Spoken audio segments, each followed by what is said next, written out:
Handguns for sale at a gun shop in Merrimack, NH. Dominic Reuterup. Getty Images. In the days after the horrific shooting at Sandy Hook Elementary School, gun enthusiasts rushed to buy millions of firearms, driven by fears that the massacre would spark new gun legislation.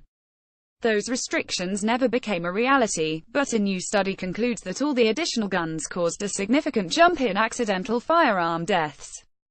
The study, published Thursday in the journal Science, estimates that the 3 million guns sold in the several months after Sandy Hook caused about 60 more accidental gun deaths than would have occurred otherwise. Children were killed in a third of them, some 20 youngsters, the same number as died at Sandy Hook. The work by two Wellesley College economists tackles one of the biggest questions in gun research: how to measure the relationship between gun prevalence and gun deaths. For decades, hamstrung by lack of funding and the politically charged landscape surrounding gun control, researchers have lacked data to try to answer the question. With no federal or state databases of gun ownership to work from, for example, researchers have struggled to definitively correlate deaths to the presence of guns in homes. They have grappled with what conditions would best determine the factors: gun sales, different state laws, the type of guns available, that might affect gun violence and death.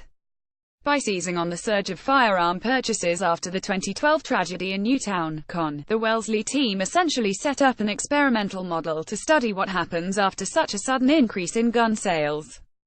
Neither of the two statisticians who conducted the research, Philip Levine and Robin McKnight, had worked on gun violence before.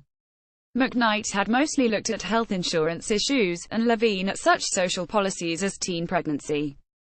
They launched their study after seeing a chart in a newspaper showing the sharp upturn in gun sales after Sandy Hook.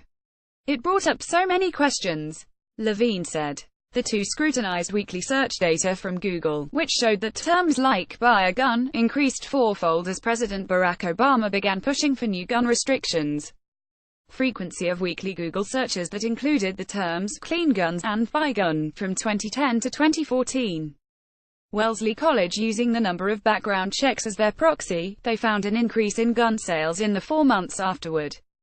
They then compared that number to two databases of deaths nationwide, which showed a 27% increase in accidental gun deaths for all ages and a 64% increase among children during that period. The black line here shows the trend in monthly firearm sales. The blue bars represent accidental firearm death rates per 100,000 children ages 0 to 14 between December and April of each year. Wellesley College. The researchers attribute many of the deaths to improper or inadequate gun storage. It also shows the unintended consequences of public policy, said Levine, noting that it wasn't the shooting itself that caused an increase in gun sales and deaths but the political debate over potential legislation. It suggests that in pursuing stronger restrictions, we have to consider the likelihood of actual legislation getting passed. Because if it fails, there are short-term costs.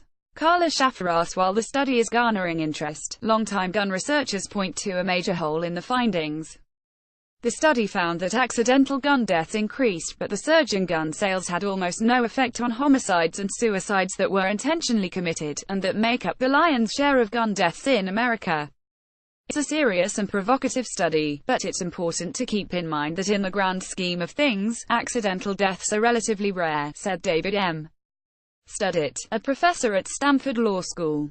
Suicides and homicides, that's the main game that researchers are trying to figure out when it comes to the causal relationships between guns and mortality. It's a novel approach, and it will spark a lot of discussion and additional work, which is much needed.